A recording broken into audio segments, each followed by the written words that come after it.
Giant monsters, secret plot, and family drama? Let's talk about Monarch Legacy of Monsters.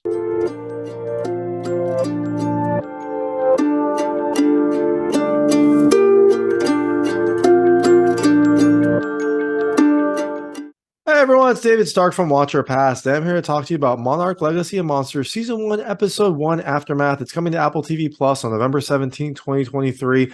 Both the first episode and the second episode are coming on November 17th. This is just the first episode. I'll do a second episode review very soon, but I just got done watching the first episode of Monarch Legacy of Monsters, and I loved it. My hot take is I definitely think you should watch it. It is just kind of a nice slow burn introduction that has plenty of references to Godzilla, but also tons of like really good production values, a nice slow build up, really good storytelling, and a really fantastic ending. I really enjoyed it.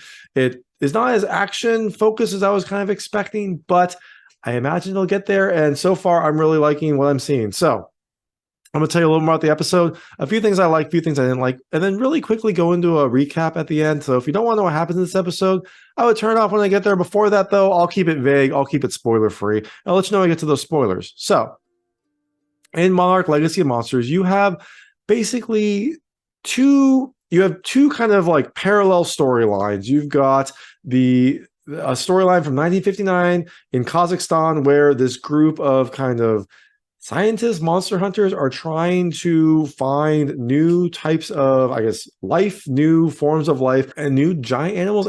And you also have a present time daughter who is going to kind of deal with her father's affairs after his death. They are related storylines. They don't interweave, but you kind of see them both parallel, and there are some very big revelations in both of them that are going to affect the rest of the season. So, things I liked about this episode. The first, I liked the production values. I thought they were really good. I really liked how high quality this felt. You've got some really good sets. You've got a lot of it set in Tokyo. You've got a TV series that just looks really good. It looks and feels right. It doesn't have a ton of effects. There were some I didn't love, but the later on effects I thought were really good. It just feels like a high quality show, which always is kind of a nice way to start off a season. The second thing I love the slow buildup. I love how the kind of story takes its time to develop. You have these two parallel storylines. It was a little bit tough to follow at the start, but I did like how it kind of slowly fed you some information, slowly kind of built up to a very, very nice ending. The third thing I love the storytelling. I really, really like how this series, at least as far as I can see, this first episode doesn't tell you too much. It doesn't spoon feed the audience. You kind of have to get what's going on through context clues, through things that happen, through just the environment. I love that. I love the way that it's telling the story. It's not kind of, you don't get like a briefing at the start. You kind of learn about this whole world and learn about the predicament as kind of it develops. And the last thing I love the ending. It kind of ends on a pretty big cliffhanger, which you would hope a TV series would, and it really makes me want to watch the next episode. So, all that being said, things I didn't love as much. There's really only one thing, kind of hit or miss effects. The opening sequence has some not that great effects. I don't know if it was just my screener or if it's just the episode itself, but the first like 5 minutes were not that impressive. Thankfully, it gets better as the episode progresses, but those first 5 minutes were fairly rough, and it really kind of left a, I don't know, bad taste in my mouth. Thankfully, the episode got better. The series redeemed itself, but don't be turned off by those first little bit. So, all that being said, Monarch Legacy of Monsters comes to Apple TV Plus on November 17, 2023. Definitely check it out if you've got Apple TV Plus. If you don't, hey, there's a lot of good stuff on Apple TV Plus, and then this appears to be another solid addition. So, I would definitely watch it, and I'm going to go into the recap right now. So if you don't know what happens in this episode, I would turn it off now because there will be spoilers. So Monarch Legacy of Monsters starts in 1973. You're on Skull Island. There is someone kind of like videotaping the crazy things that are happening in Skull Island, the giant monsters, the giant things that are happening. And eventually that person has to run away from a giant spider. And this is where it didn't look very good. You could like the environments didn't look right, the spider animation didn't look right. This person was running. They were trying to get out, I guess trying to escape the spider. They didn't really have anywhere to go. They get to a cliff, and when they're at the cliff, they throw this satchel into the water, I guess to preserve it. And just before they're about to get hit by the spider, a giant enemy crab emerges. And I loved this. I love that there was a giant enemy crab, and the spider and the crab fight and the spider attacks the enemy crab's weak spot for massive damage. Doesn't kill it. The two monsters are fighting. They go into the ocean, and that's kind of all you see from there. They go in the ocean. The satchel is floating off away, and that is kind of the introduction. Then it goes on to the kind of like two main storylines. So the two main storylines are, you've got a 1959 Kazakhstan team. It is two males and one female. They are apparently the founders of Monarch, and they're looking for evidence of monsters. They have a Geiger counter to try to like find radiation. They are following the radiation to hopefully find new life and get genetic samples of them. So when they're following this Geiger counter, when they get to kind of like, the ground zero where you would expect there to be monsters, the radiation goes away. It's really weird. They can definitely detect the radiation outside, but when they get kind of inside this area, it all goes away. Now, there are occasional spikes, and then they go away. So you're wondering, like, is something absorbing that radiation? Is something devouring that radiation? It's weird that they would be so strong just in the surrounding area, but not in this central area. But they are not dissuaded. They keep looking, and they eventually stumble into a kind of like factory, maybe like a nuclear factory that is full of eggs from some sort of insect-like creature. Switching over to the other storyline, kind of modern day Japan, which is like 2015. It is you are following Kate, who is going to Japan to kind of deal with her father's affairs. Her father recently died. She's going to clear out his affair. She's going to close out his affairs, clear out his apartment, just kind of get all of that done. She appears to have grown up in America. She doesn't really seem to be that comfortable in Japan, but she's going anyways.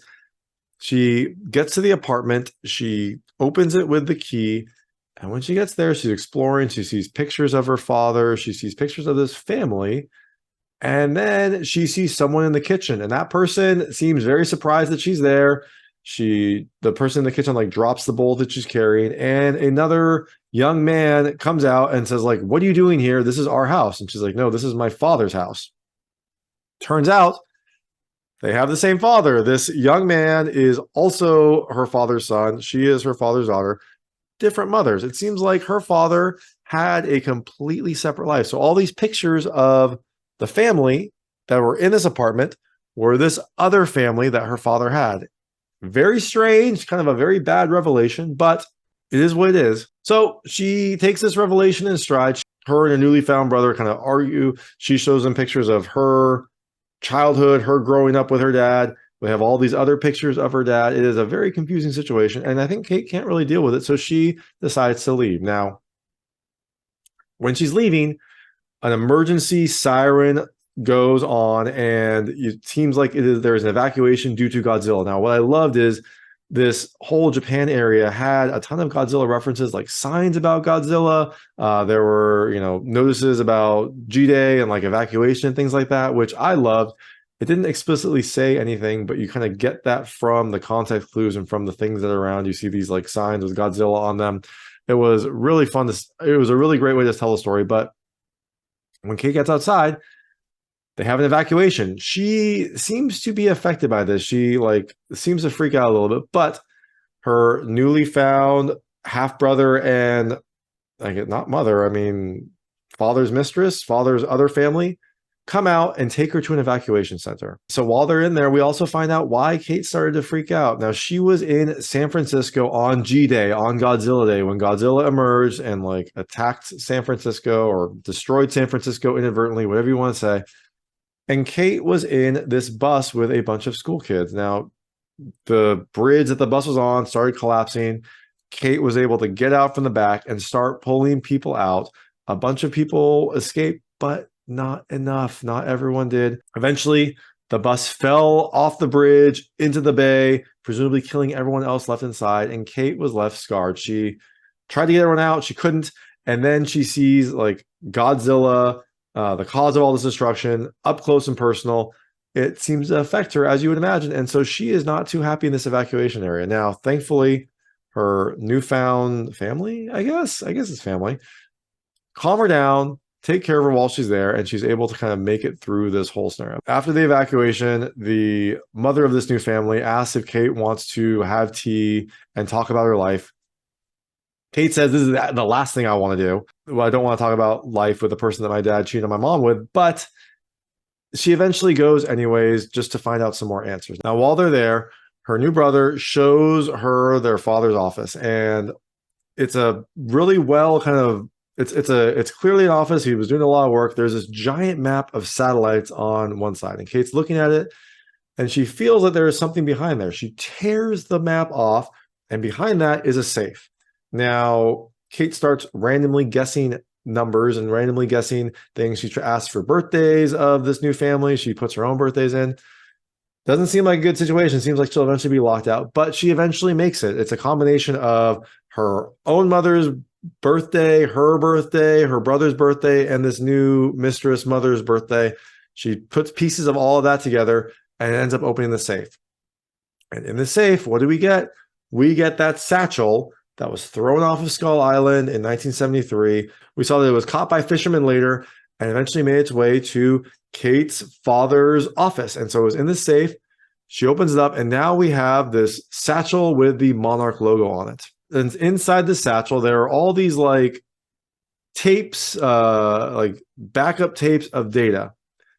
Kate doesn't really know what to do, but her brother does. Her brother takes this data to an old girlfriend, begs her to help, and that girlfriend eventually is able to open up the data, read it, and decrypt it. Now, when she is decrypting it, she does just a little piece of data to see if she can decrypt it.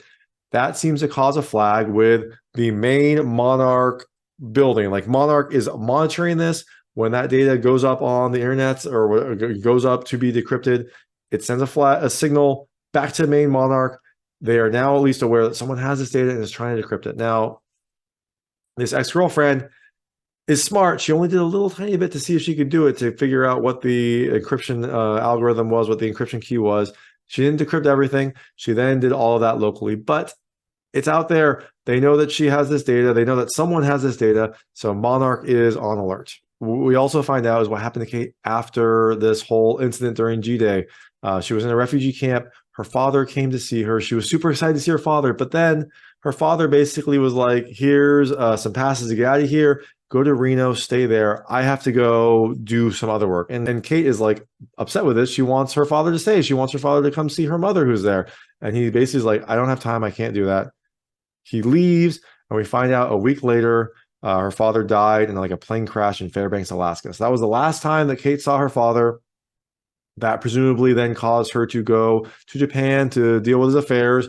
And after this, we see some of the data that has been decrypted, some of the various information. And one of the pictures is a picture of Kay, the female from the Monarch group that is in Kazakhstan in 1959.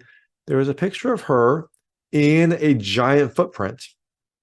And you're like, huh, that's an interesting thing. I wonder how that relates. Well, we don't find out specifically where that came from, but we do go back to the Kazakhstan 1959 crew. And remember, Kay and Billy went down to get some genetic samples. And while they're down there, things don't really go according to plan. They try to get the genetic samples, but I don't know, the ground is unstable. Something seems to happen, and they are put in danger. And then these insect eggs start hatching. Kay and Billy try to get out of there. They scramble. They hurry to get out. They're trying to climb out of this little pit area. But these insects are all spawning at the same time. They're all rushing to get Kay. One of them jumps up and like grabs her leg. She kicks it off, but they start building like essentially a tower, kind of like World War Z when the zombies built like a zombie mass to be able to get over the wall. The insects do the same thing. They build a mass to get up to Kay. They start like getting onto her, like weighing her down. And eventually Billy tries to grab her hand, but he can't hold on strong enough. He's holding on, and eventually she slips. She falls into this pit, surrounded by these insects. And that is a shocking ending of Monarch Legacy of Monsters, episode 1. I really liked it. I thought it was a good way to end. I thought that the storytelling was great. I love the slow build-up. I definitely think you should check it out. It seems like a really, really good series. So that is Monarch Legacy of Monsters, Season 1, Episode 1. It comes to Apple TV Plus on November 17, 2023. And thanks so much for watching. If you liked this review, please like and subscribe to this channel. It helps me out a lot. Make sure all my new content goes straight to you. Thank you.